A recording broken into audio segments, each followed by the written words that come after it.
ಗೆಳೆಯರೆ 9 ಯೋಜನೆಗಳನ್ನ ಮಂಜೂರಿ ಮಾಡಿದ್ದಾರೆ. ಕೇಂದ್ರ ಸರ್ಕಾರದವರು 9 ಯೋಜನೆಗಳನ್ನ 2015-16ರಿಂದ ಇಲ್ಲಿವರೆಗೆ ಮಂಜೂರಿ ಮಾಡಿದ್ದಾರೆ.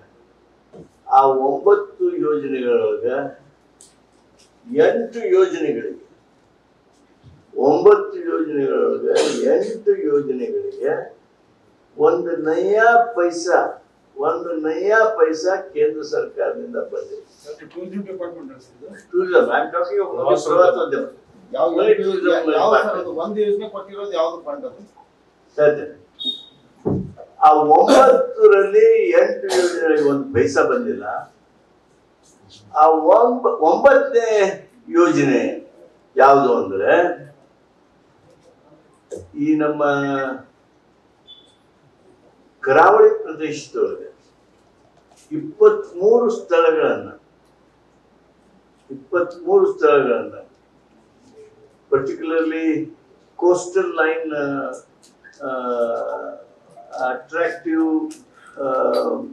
ಸೈಟ್ಸ್ ಮಾಡಬೇಕು, ಪ್ಲೇಸಸ್ ಮಾಡಬೇಕು. 23 ಸೈಟ್ಗಳನ್ನ ನಿರ್ಣಯಿಸಿದರು.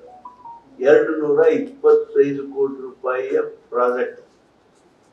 ಆದ್ರೆ ಗೆಳೆಯರೆ 19 ಕೋಟಿ ರಿಲೀಸ್ ಮಾಡಿದ್ರು.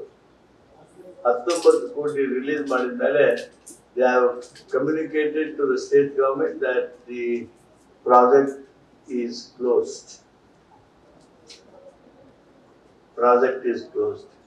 ಎಂಟಕ್ಕೆ ನಯಾ ಪೈಸಾ ಬಿಡುಗಡೆ ಆಗಲಿಲ್ಲ. ಒಂದಕ್ಕೆ 19 ಕೋಟಿ ಬಿಡುಗಡೆ ಮಾಡಿ ಅದನ್ನ ಕ್ಲೋಸ್ ಮಾಡಿದ್ರು. This is what is the passion, love and support Mr.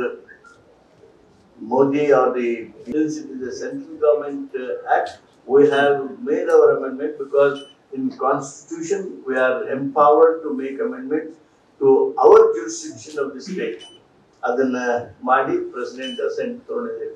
ಇಂಥ ಹಲವಾರು ಕಾರ್ಯಕ್ರಮಗಳನ್ನ ನಾವು ಮಾಡೋದ್ರ ಮೂಲಕ ಜನರ ವಿಶ್ವಾಸವನ್ನು ಗೆದ್ದಿದ್ದೇವೆ. ಉತ್ತರ ಕರ್ನಾಟಕದೊಳಗ 12ಕ್ಕೆ 12 ಸ್ಥಾನವನ್ನು ನಾವು ಗೆಲ್ತೇವೆ. ಇಲ್ಲಿ ಬೀದರ್ದಲ್ಲಿ ನಾನು ಬಂದ ತಕ್ಷಣ ಹಲವಾರು ಕಾರ್ಯಕರ್ತರನ್ನ ಭೇಟಿಯಾದೆ. ನಾಯಕರುಗಳ ಜೊತೆಗೆ ಸಮಾಲೋಚನೆ ಮಾಡಿದೆ. ನಮ್ಮ ಪಕ್ಷಕ್ಕೆ ವಿಶೇಷವಾಗಿರ್ತಕ್ಕಂಥ ಆಶೀರ್ವಾದ ಎಲ್ಲೆಡೆ ಕಂಡು ಬಂದಿದೆ. ಆದ್ದರಿಂದ ಮಾನ್ಯ ಸಾಗರ್ ಖಂಡ್ರೆ ಅವರು ಈ ಬೀದರ್ದಲ್ಲಿ 1 ಲಕ್ಷ ಮತಗಳ ಅಂತರದಿಂದ ಆಯ್ಕೆ ಆಗ್ತಾರೆ ಅನ್ನುವಂತ ವಿಶ್ವಾಸವನ್ನ ಈ ಸಂದರ್ಭದಲ್ಲಿ ನಾನು ಹೊಂದಿದ್ದೇನೆ.